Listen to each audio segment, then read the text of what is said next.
Uranium से nuclear bomb कैसे बनाया जाता है, ईरान न्यूक्लियर बम बनाने के कितना करीब और उसकी जौहरी तंसीबात को निशाना क्यों बनाया गया।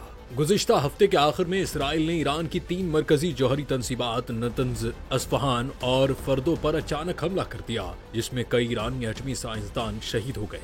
इन तंसीबात को दुनिया की सबसे ज्यादा महफूज और जेर जमीन साइट्स में शुमार किया जाता है और ताहाल नुकसान की असल मिकदार पर मुतज़ाद इतलात मौसूल हो रही हैं। ये तीनों मराकज ईरान के एटमी प्रोग्राम में कलीदी हैसियत रखते हैं। नतंज और फर्दो में यूरेनियम अफसोदगी का अमल होता है, जबकि अस्फहान खाम माल फराहम करता है। इनमें से किसी एक मकाम पर भी शदीद नुकसान ईरान की जौहरी हथियार बनाने की सलाहियत को महदूद कर सकता है। मगर सवाल ये है कि यूरेनियम अफसोदगी आखिर होती क्या है और आलमी बरादरी इस पर इतना क्यों परेशान है।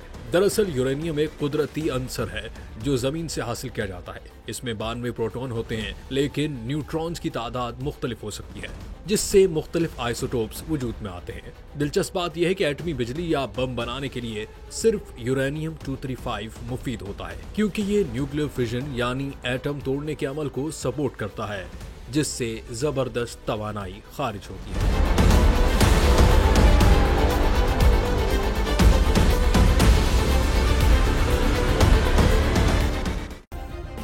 सब्सक्राइब करें और बेल दबाएं ताकि कोई खबर रह न जाए।